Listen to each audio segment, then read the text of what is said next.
嗨，我是大明，这里是 D-Min Studio。最近我会来聊聊一些我的吹奏上的经验与这几年在教学学生所遇到的困难，也分享给你，希望对你吹口琴有帮助。今天我们要讲的主题是8度和声。那8度和声的动作非常简单，就是你的嘴巴打开，舌头放在中间。好，你会发现你的左边跟右边低音跟高音的地方分别会有一个可以听到的声音跟你气可以出去的地方。好，这是你的嘴巴，这是你的舌头，就这么简单。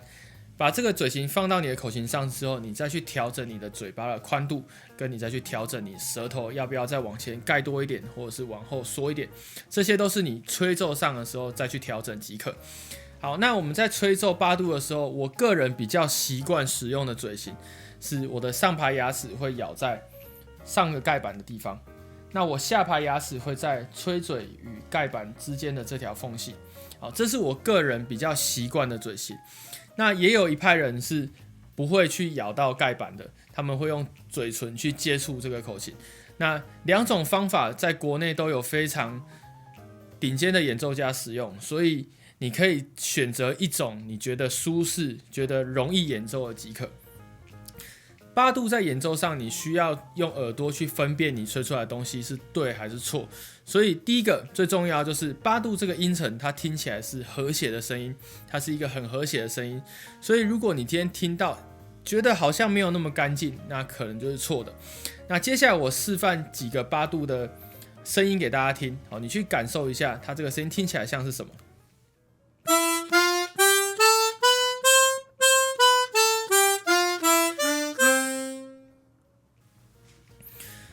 8度的这个吹法，在每个音域实际上你操作的样子是一模一样的，所以你只要把中音练好，基本上你吹到低音、吹到高音，它都用相同的方法去演奏它就可以。好，那8度你在练习的时候，你耳朵一定要打开，你要去听一下这个声音听起来是正不正常。好，如果你今天嘴巴打开是这样，你舌头靠左边放，那你会听到就是只有高音的声音。那你就会感受不到它是一个8度。那相反的，如果你舌头太偏右边，你就会只有听到低音的声音，那它听起来也不是一个8度的声音。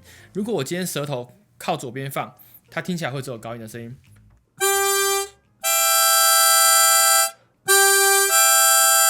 哦，它听起来就不是一个8度的声音。如果我今天舌头靠右边放，那它听起来就只有低音的声音。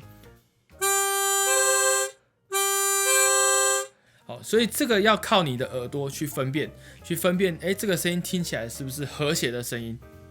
8度的练习就跟我们一般吹单音一样，所有单音可以吹到的谱，基本上我们都可以拿来做8度的练习。从我们一开始接触口琴所练的儿歌，例如蝴蝶，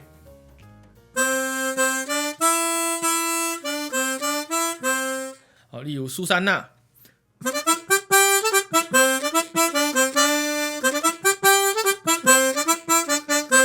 这些东西都是可以拿来做8度的练习，只要它可以吹单音，基本上你都可以拿来练习8度。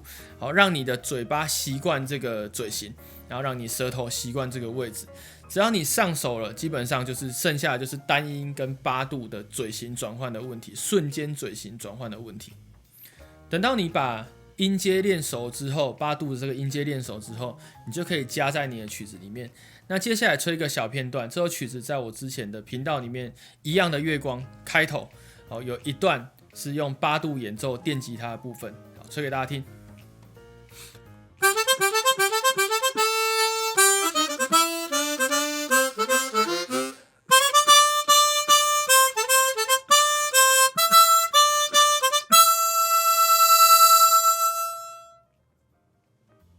初学者在练习的时候，记得不要用哆这个音来练习。哆瑞咪发嗦的那个哆，不要用这个音来练习，因为半音阶口琴上有太多的哆，你会很容易不知道自己在吹哪一个。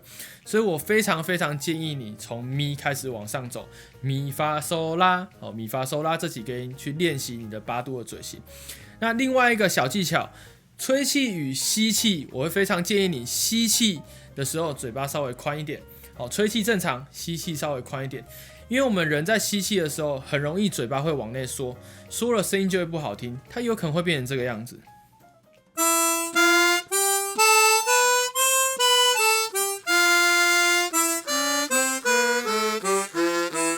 微有一点簧片震动不是很完全的声音。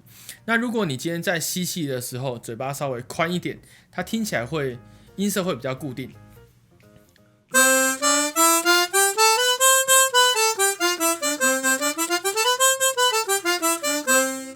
这也是我常常在演出时候所用的技巧，因为演出你透过音响，如果你的声音有一点点不准确，那它就会被音响放大，就会变成一个非常难听的声音。为了确保自己可以在台上有很好的状态，你一定要先把这些小技巧都练起来。那也把这个技巧分享给你。8度这个技巧，它可以改变你的音乐的丰富的程度，改变它的层次，最重要的是你的声音也会改变。不要觉得它很难，它其实就跟我们一般练习单音的样子是一样的。最后，这个影片如果有帮助到你，你也可以分享给许多跟你一样热爱吹口琴的朋友，让他们一起学习新的技巧。我的频道也有许多我吹奏口琴重奏的影片，你们可以去看。我是大明，这里是 D-Min Studio，我们下次见，拜拜。